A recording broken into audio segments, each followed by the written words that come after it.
Hayat inişler ve çıkışlar, zorluklar ve zaferlerle dolu bir yolculuktur. İçimizdeki güçlü yönler ile zayıf yönlerimiz arasında sürekli bir savaş vardır. Hepimiz bir amaç için ve başarılarla dolu bir yaşam sürmek için çabalarken, çoğu zaman bizi tam potansiyelimize ulaşmaktan alıkoyan alışkanlıklar vardır. Bu yolculukta sizi zayıf biri yapan 5 alışkanlığı keşfedecek ve bunların üstesinden nasıl geleceğimizi öğreneceğiz. Bu 5 alışkanlığı keşfederek öz farkındalığımızı ve özgüvenimizi yükselteceğiz.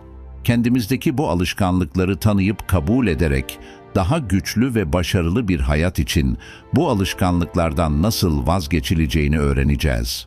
Daha güçlü biri olmak için bu yolculuğumuzda bize katılın. 1. Maddi şeylere aşırı bağlılık. Stoacı felsefe, dışsal etkenlerden ziyade etik ve içsel erdemlerin değerini vurgular. Materyalizm konusunda aşırı tutkulu hale geldiğimizde, gerçekten önemli olan şeyleri gözden kaçırma ve tatminsizlik riskiyle karşı karşıya kalırız. Günümüzün tüketim odaklı toplumunda maddi şeylere bağlanmak çok kolaydır. Çoğu zaman çok sayıda mal varlığına sahip olmanın bize mutluluk getireceğine inanırız. Ancak Stoacı felsefe bize maddi şeylerin geçici olduğunu hatırlatır. Kaybolabilir, çalınabilir veya yok edilebilirler. Mutluluk için onlara güvenmek, bizi sürekli hayal kırıklığı ve tatminsizlikle karşı karşıya bırakır. Öz değerimizi ve mutluluğumuzu maddi varlıklara bağladığımızda, daha fazlası için sürekli bir arzu yaratırız. Servet biriktirme konusunda takıntılı hale gelebilir. Sürekli olarak daha fazlasını arzular veya en son çıkan teknolojik ürünü alma hastalığına kapılabiliriz. Bu bitmek bilmeyen alma isteği ise tatminsizliğe yol açar. Çünkü her zaman arzuladığımız şeylere ulaşamayız ve her zaman arzulayacak yeni bir şey ya da bizden daha fazlasına sahip olan biri vardır. Aşırı alma alışkanlığının üstesinden gelmek için halihazırda sahip olduklarınızla yetinme pratiği yaparak işe başlayın. Bu yüzden istekler ve ihtiyaçlar arasında ayrım yapmalıyız. Maddi varlık arzusunun sürekli bir tatminsizlik ve mutsuzluk döngüsüne yol açtığını kabul edin. Bunun yerine odağınızı bilgelik, cesaret ve şefkat gibi erdemleri geliştirmeye kaydırın. Bunlar mutluluğun gerçek kaynaklarıdır. Buna ek olarak materyalizme aşırı bağlılık, güvensizlik ve endişe duygularına yol açabilir. Sürekli olarak sahip olduklarımızı kaybetmekten endişe edebilir veya kendimizi daha fazlasına sahip görünen başkalarıyla kıyaslayabiliriz. Bu bağlılık bir korku ve kıskançlık döngüsü yaratır. Kendimizi kıyasladığımız insanlar her ne kadar dışarıdan mükemmel gibi görünseler de temelde böyle değildir. Herkesin birbirinden daha iyi olduğu konular olabildiği gibi diğerinden daha kötü olabileceği konular vardır. Sahip olduklarımızın bir üstünlük veya mutluluk kaynağı olmaktan ziyade, yaşamlarımızı ve başkalarının yaşamlarını iyileştirmek için kullanılabilecek araçlar olduğunu kabul edin. Bağlılıktan uzaklaşmayı geliştirmenin diğer bir yolu da şükretmektir. Sahip olduklarımızla yetinerek ve gerçekten önemli olan şeylere odaklanarak maddi varlıklara olan bağlılığı azaltabiliriz. Ayrıca hayatımızı basitleştirerek ve dikkatimizi dağıtan gereksiz şeyleri bırakarak minimalizm pratiği yapabiliriz. Özetle, şükürlerle dolu bir kalp her zaman evrenin zenginliklerine yakındır. Beklentilerin yerine şükürleri koyduğunda gerçekten mutlu olursun. 2. Sürekli dış onay aramak. Stoacı felsefe bize başkalarının onayını aramak yerine içsel erdemlere odaklanmanın önemini öğretir. Dış onaylara çok fazla güvenmek sizi başkalarının fikirlerine bağımlı hale getirebilir ve kendinize olan güveninizi zayıflatabilir. Günümüz toplumunda sosyal medya platformlarının artan popülaritesiyle birlikte dış onay arayışı ve beğenilme arzusu herkesi ele geçirmiş hale gelmiştir. Kendimize verdiğimiz değeri ve mutluluğumuzu genellikle aldığımız beğeni, yorum ve takipçi sayısıyla ölçüyoruz.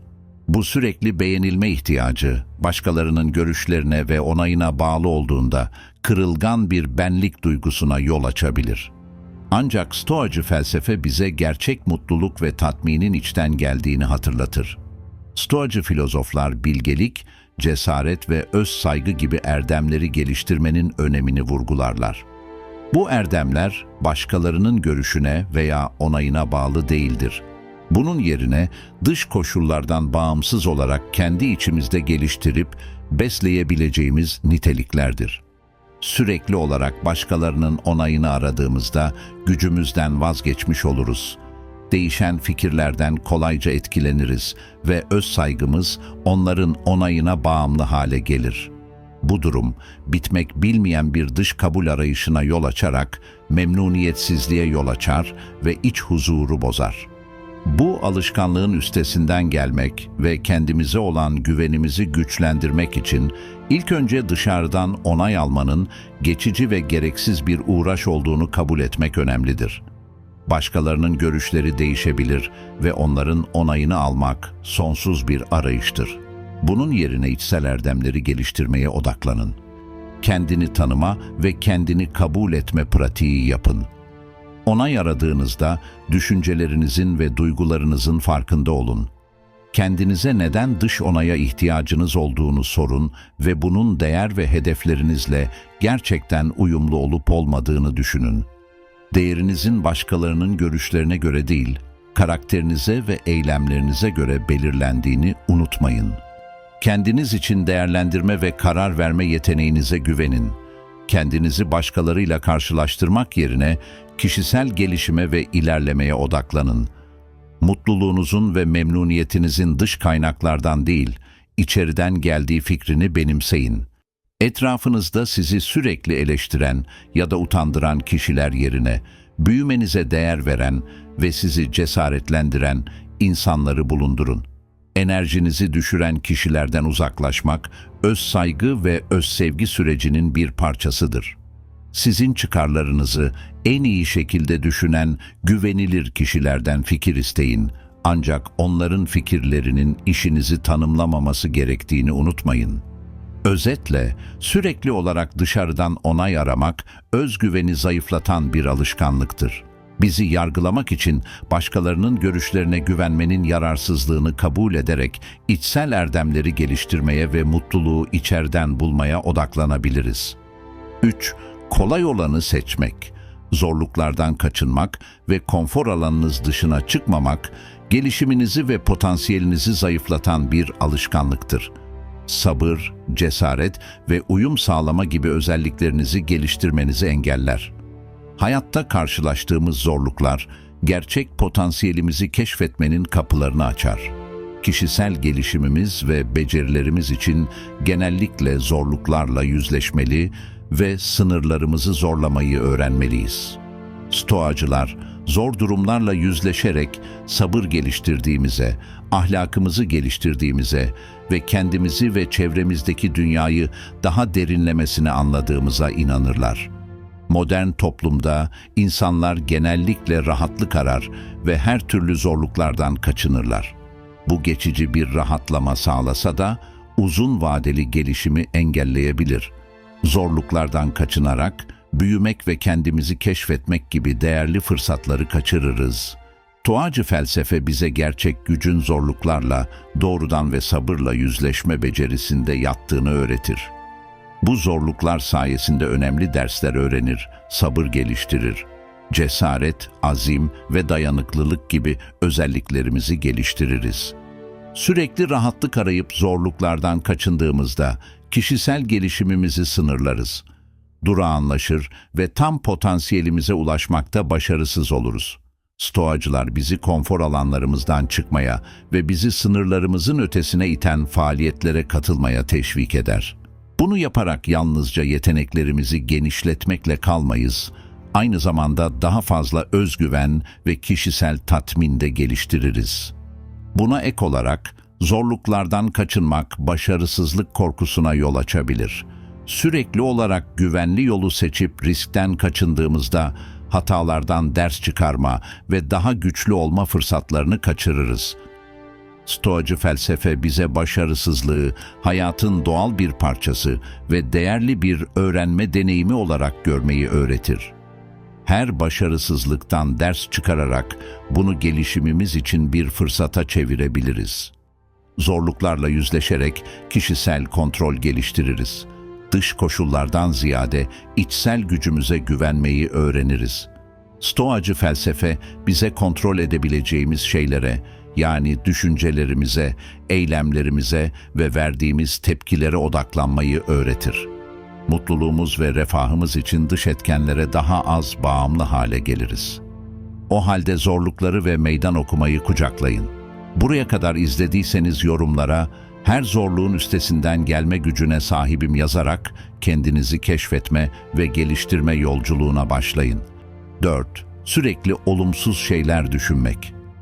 Marcus Aurelius şöyle der: "Hayatımız düşüncelerimizin eseridir.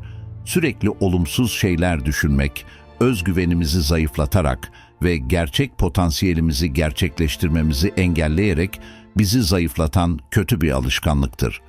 Bazen bir problemi çözmenin en iyi yolu, onu önemsemeyi bırakmaktır. Olumsuz düşüncelere kapılmak yerine onlara seyirci kalmayı seçmek birçok sorunu çözebilir." Stoacılık bize düşüncelerimizi kontrol altına almayı ve olumsuzlukların yerine akılcılığı ve pozitifliği koymayı öğretir. Marcus Aurelius, dünyaya ilişkin algımızın düşüncelerimiz tarafından şekillendirildiğine inanıyordu. Bu nedenle olumlu ve rasyonel bir zihniyete sahip olmak için çaba göstermeliyiz. Düşüncelerinizi yargılamadan gözlemleyerek başlayın. Öz eleştiri yapın. Kendinizi karamsar şeyler düşünürken bulduğunuzda bu düşüncelere mantıklı bir şekilde meydan okuyun. Kendinize bu düşüncelerin kanıtlara mı dayandığını yoksa yalnızca korku ve güvensizliğin sonucu mu olduğunu sorun. Hatalar veya başarısızlıklar yüzünden kendinizi hırpalamak yerine bunlardan nasıl bir ders çıkarabileceğinize ve nasıl gelişebileceğinize odaklanın. Eğer kaybedeceğini düşünürsen kaybedersin. Her şey kafamızın içindedir. Her zaman güçlü ya da hızlı olan kazanmaz. Kazanan, kazanabileceğini düşünendir. 5. Sorumlulukları ertelemek. Görev ve sorumlulukları erteleme eylemi çoğumuzu rahatsız eden bir alışkanlıktır. Azmimizi zayıflatır, ilerlememizi engeller ve değerli zamanımızı çalar. Ertelemenin çaresi günü yakalama kavramında yatmaktadır. Stoacılık, şimdiki ana ve ondan en iyi şekilde yararlanmaya odaklanır. Öte yandan erteleme, gelecek korkusundan veya eldeki görevden duyulan rahatsızlıktan kaynaklanır. Bu alışkanlığın üstesinden gelmek için kendimize üzerinde gerçekten kontrol sahibi olduğumuz tek zamanın şimdi olduğunu hatırlatmalıyız. Epiktetus, kontrol edebildiğimiz şeylere odaklanmamızı ve kontrol edemediklerimizi bırakmamızı tavsiye etmiştir. Erteleme çoğu zaman sadece harekete geçmek yerine bir görevin olası sonuçlarına veya zorluklarına odaklanmaktan kaynaklanır. Stoacıların sonuca değil, sürece odaklanma ilkesini benimseyerek erteleme zincirlerinden kurtulabiliriz. Küçük, yönetilebilir hedefler belirleyerek işe başlayın ve bu hedefler doğrultusunda tutarlı bir şekilde çalışın. İçinde bulunduğunuz anın rahatsızlığını ve belirsizliğini kucaklayın. Çünkü bu zorluk anlarında büyür ve daha büyük görevlerle yüzleşecek gücü geliştiririz. Zamanın sınırlı bir kaynak olduğunu ve boşa geçirdiğiniz her günün sonsuza kadar kaybedilmiş bir gün olduğunu unutmayın.